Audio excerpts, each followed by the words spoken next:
ओम शांति। आज 13/2/2025 की बाबा की मुरली का सार देखेंगे। आज बाबा कह रहे हैं, मीठे बच्चे, बाप जो है जैसा है उसे यथार्थ रीति जानकर याद करना, यही मुख्य बात है। मनुष्य को ये बात बहुत युक्ति से समझानी है। तो आज मनुष्य और थोड़े बहुत हम ब्राह्मण आत्माएं भी जो कहीं ना कहीं देहभान में फंसे हुए हैं, तो जैसे बाप को याद करना मुश्किल लगता है। काफ़ी सालों से ज्ञान में होने के बाद भी कहते हैं बाबा को याद कैसे करें, क्योंकि याद को हमने ही कुछ डिफ़िकल्ट बना दिया है। उसका कहीं ना कहीं कारण है कि हम देहभान में हैं। तो जितना जितना हम स्वयं को आत्मा समझेंगे उतना उतना बाबा की याद हमको सहज रहेगी, क्योंकि ये सारी दुनिया की जो भी बातें हैं वो शरीर के माध्यम से ही हमारे अंदर आती हैं, अर्थात स्वयं को शरीर समझने से ही आती हैं। लेकिन जितना जितना आत्मा समझेंगे उतना बाप की याद और उसके साथ कनेक्शन जो है हमारा जुटा रहेगा। स्वयं को जानने से हम बाबा को भी जान जाएंगे। तो वही यथार्थ याद है, अर्थात उसी याद से जो है हमारी उन्नति अर्थात आत्म अभिमानी स्थिति होगी। और वही याद में जब हम दूसरों को भी समझाएंगे तो उसको समझाना भी जो है वो सहज होगा। फिर बाबा कह रहे हैं, सारे यूनिवर्स के लिए कौन सी पढ़ाई है जो यहाँ ही तुम पढ़ते हो।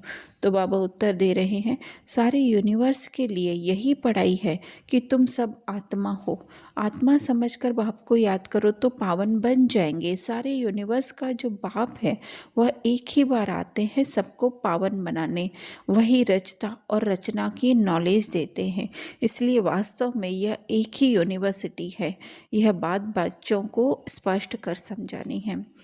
तो यूनिवर्स अर्थात कि विश्व में पूरा ब्रह्मांड पे हम कहें तो उसके लिए जो है यही पढ़ाई है, क्योंकि वह जो भी छोटी छोटी पढ़ाइयाँ निकली हैं वो भी इस आत्मा की पढ़ाई से ही, रूहानी पढ़ाई से ही निकली है। इसलिए बाबा कह रहे हैं कि ये रूहानी पढ़ाई है।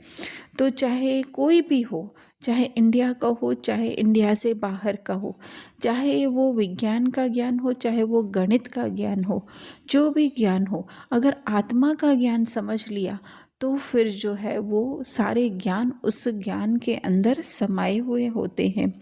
फिर बाबा धारणा में कह रहे हैं, माया की बॉक्सिंग में हारना नहीं है। ध्यान रहे कभी मुख से कुवचन न निकले, कुदृष्टि, कुचलन, कुकर्म न हो जाए। माया की बॉक्सिंग क्या है? अर्थात अपना ध्यान जो है हम अपने रोल पे लगाते हैं, तो उस ध्यान को ही जो है वो ध्यान कोई गलत नहीं है। अगर वो ध्यान हमारा आत्मा की तरफ जाता है तो वो रूहानी ज्ञान है। अगर वही हमारा ध्यान अगर हमारे रोल की तरफ, इस दुनिया की तरफ जाता है तो वही जो है वो माया की बॉक्सिंग है। तो अपने अटेंशन को जो है अपने अंदर समाना है, बाहर नहीं लेके जाना है। फिर अगर ऐसा कुछ भी हमारा ध्यान बाहर जाता है अर्थात स्वयं से हटता है तो ज़रूर कोई न कोई वचन हमारे जो है वो गलत होंगे, दृष्टि गलत होगी। फिर दूसरा बाबा कह रहे हैं, फर्स्ट क्लास खुशबूदार फूल बनना है। नशा रहे कि स्वयं भगवान हमको पढ़ाते हैं, बाप की याद में रह सदैव हर्षित रहना है, कभी मुरझाना नहीं है। तो खुशबूदार फूल बनना अर्थात कि रूह, अगर रूह होगी तो रूह अपने वाइब्रेशन फैलाएगी। अगर हमारा ध्यान हमारी रूह पे है तो रूह के द्वारा क्या निकलेगा? वाइब्रेशंस निकलेंगे।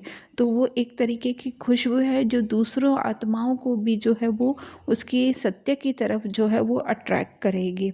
फिर हमें जब बाबा ध्यान रहेंगे तो उनकी पढ़ाई अर्थात बाबा का ध्यान रहना अर्थात कि उनकी पढ़ाई, तो उस पढ़ाई से हमें क्या होगा? अंदर ही अंदर नशा रहता रहेगा और उसी याद से जो है हम हर्षित रहेंगे। और हर्षित रहेंगे और स्वयं की याद रहेगी तो फिर जो है हमारे रोल के ऊपर ध्यान नहीं होगा, अर्थात हम मुरझाएंगे नहीं।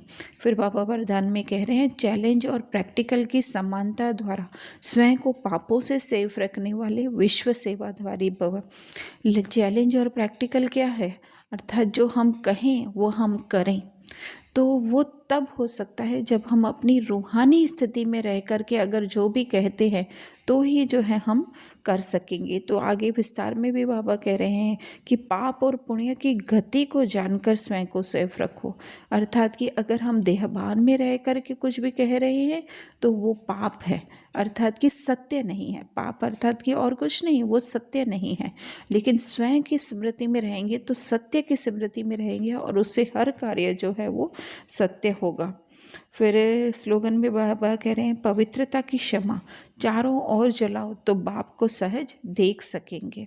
पवित्रता अर्थात अपनी आत्म अभिमानी स्थिति सदा हम जो है स्मृति में रखें तो हमारे से जो है बाप दिखाई देगा। अर्थात कि हम जैसे हमारा बाबा जैसे है वैसे ही हम हैं, तो वो जो है स्मृति में रहने से जो है स्वयं को भी दिखाई देगा और सर्व को भी दिखाई देगा। अच्छा, ओम शांति।